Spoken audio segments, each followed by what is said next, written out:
I wanted to learn Kung Fu to take revenge. But what I learned instead transformed my entire life. This isn't just a story about fists. It's a story about wisdom, pain, and the power of forgiveness. Let me take you back to the moment it all changed. I grew up in a family where trouble was like breakfast. We had it daily, and we served it hot. Fighting was normal. Revenge was expected. Forgiveness, that was seen as a weakness. One day, I got into a brutal fight with 4 siblings. They beat me mercilessly. Why? Because I had done the same to their younger sister. My heart was burning not with guilt, but with a thirst for revenge, forgiveness.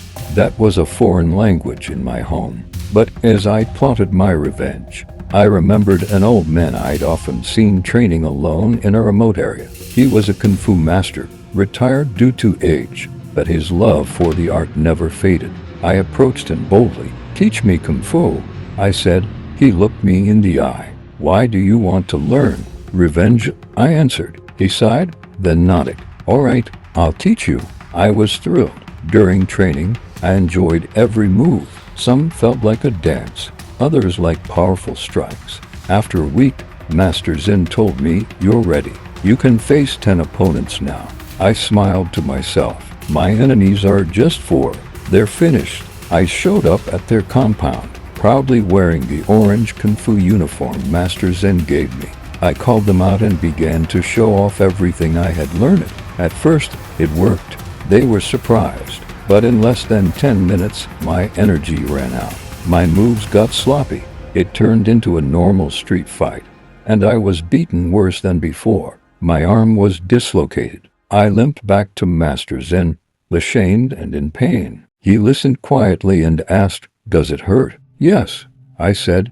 "Do you like that pain?" "No," he asked again. "Then why do you want others to feel this pain?" I hesitated, then muttered because they deserved it. He took my arm, straightened it with a sudden twist, and rubbed some healing oil on it. The pain faded fast, but his next words hit harder than any punch. "Kung Fu is not for revenge. It's for self-defense. I let you feel that pain so you'd understand what you've been giving to others. If you don't want pain, don't cause pain.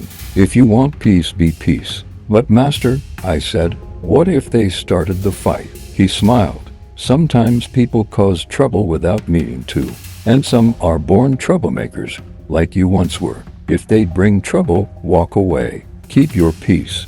Save your strength." His voice became gentle, like a father. "If a mango falls on your head from a tree, will you fight the tree?" "No," I replied. "And if armed criminals attacked you, would you fight them?" "No, I'd run." I admitted. "Exactly," he said. "You can't fight everything. Sometimes the wisest thing to do is to walk away." I asked, "Then why do you still train every day?" He smiled. "I train for safe defense. Not to fight, not to beat, but to protect. Kung Fu is not about ego. It's about peace of mind." That day changed everything. I didn't just learn Kung Fu, I learned wisdom. I stopped fighting for ego and started living for peace. And people noticed. They asked, "What changed me?" I only smiled and thought of Master Zen. The secret to my transformation was not in my fists, but in the wisdom I gained through them. The strongest fighter is not the one who wins battles, but the one who knows when to walk away. Pain teaches us more than pride ever will. Don't return what you can rise above. Subscribe for more Kung Fu stories.